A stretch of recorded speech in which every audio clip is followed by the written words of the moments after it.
Public டிரான்ஸ்போர்ட்டில் ரொம்ப கேஷுவலாக ஒரு கேஸ்டிஸ்ட்டை என்கவுண்டர் பண்ண வேண்டியது இருக்குது.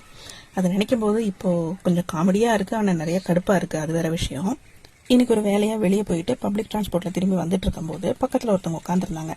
அவங்க சும்மா நார்மலாக பேசிகிட்டே வந்துட்டு இருந்தாங்க. நம்ம ஊரில் ஒரு பழக்கம் இருக்குல்ல, தெரிஞ்சவங்க தெரியாதவங்க இந்த மாதிரி எந்த வித்தியாசமும் இல்லாமல் பக்கத்தில் ஒருத்தவங்க உட்காந்துட்டா, இல்லைனா பக்கத்தில் எங்கேயாவது கொஞ்சம் நேரம் எக்ஸ்ட்ரா நின்றுட்டா எல்லாமே கேள்வியா கேட்டுட்டு இருப்பாங்க. எங்க போறீங்க, எங்க வரீங்க, குழந்தை இருக்கா, கல்யாணம் ஆயிருச்சா, அப்படி இப்படின்னு சொல்லிட்டு நிறைய கேள்வி. நம்ம பிரைவசின்றதை கூட மதிக்காம நிறைய கேள்விகளை கேட்டுட்டே இருப்பாங்க. அந்த மாதிரி விஷயங்களை நம்ம எவ்வளவுதான் தவிர்க்கணும்னு நினைச்சாலும் தவிர்க்க முடியாத சூழ்நிலைகள் நிறைய கொண்டு மாட்டி விட்டுருவாங்க இந்த மாதிரியான ஆட்கள். இதை எல்லாருமே ஃபேஸ் பண்ணியிருப்பீங்க. அந்த மாதிரி தான் இன்னைக்கு ஒருத்தவங்கள ஃபேஸ் பண்ண வேண்டியதா இருந்தது.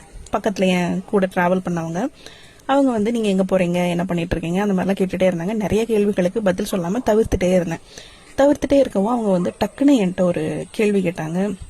நீங்க கிறிஸ்டியனா அப்படின்னு. எனக்கு பகீர்னு இருந்தது. என்னது கிறிஸ்டியனா, ஏன் இப்படி கேக்குறாங்க அப்படின்னு இருந்துச்சு.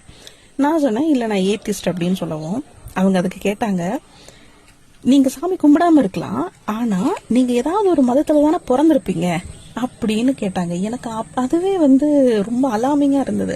யாருன்னே தெரியாத ஒரு மூணாவது மனுஷங்க கிட்ட என்ன மதம் அப்படின்னு ஏன் கேக்குறாங்க அப்படின்னு தோணுச்சு. அதுக்கப்புறமா அவங்க ஒரு விஷயம் சொன்னாங்க. நீங்க பொட்டு வைக்கல, அதனாலதான் நீங்க கிறிஸ்டியன் நினைச்சேன் அப்படின்னு சொன்னாங்க. எனக்கு அப்பதான் ஒரு பொண்ணு பொட்டு வைக்கலன்னா அந்த பொண்ணு கிறிஸ்டியனா இருக்கும் இல்ல முஸ்லீமா இருக்கும். அப்படியே பொட்டு வச்சிருந்தா இப்ப என்ன அப்படின்னு நான் நினைச்சிட்டு இருக்கும் போதே அவங்க சில கேள்விகள்லாம் கேட்டுட்டே இருந்தாங்க. அந்த கேள்விகள் எல்லாமே எதை நோக்கிய கேள்விகள்னா, நான் என்ன சாதின்னு தெரிஞ்சுக்கிறதுக்கான முயற்சிகள். நம்ம ஊர்ல என்ன சாதின்னு டைரக்டா கேட்டா அசிங்கமா போயிடும். அதனால சில லிஸ்ட் ஆஃப் கேள்விகள் வச்சிருப்பாங்கல்ல, அந்த மாதிரி நிறைய கேள்விகளை கேட்டு என்ன சாதின்னு தெரிஞ்சுக்கிறதுக்கு பயங்கரமா முயற்சி பண்ணாங்க. ஜஸ்ட் ஒரு 1.5 மணி நேர டிராவல்ல பக்கத்துல உட்கார்ந்துருக்கிறவங்க என்ன சாதின்னு தெரிஞ்சுக்கணும் அப்படின்ற அளவுக்கு அந்த உந்துதல் இருக்குன்னா, இந்த சாதி எவ்வளவு தூரம் நம்ம சமூகத்துல புறையோடி போய் கிடக்கு.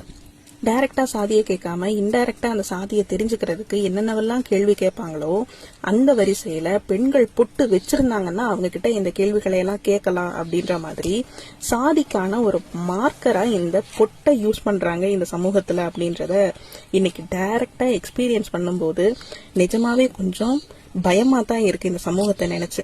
இப்பவெல்லாம் யாரு சார் சாதி பாக்குறா அப்படின்னு கேக்குறவங்க எல்லாம் ஏதோ கனவு உலகத்துல இருந்து பேசிட்டு இருக்காங்களோ அப்படின்னு தோணுது. ஏன்னா டே டு டே லைஃப்ல ஒரு மூணாவது மனுஷன் கூட சாதியை கண்டுபிடிக்கிறதுக்கான முயற்சியில தான் இருக்காங்க, சாதி பாக்குறாங்க.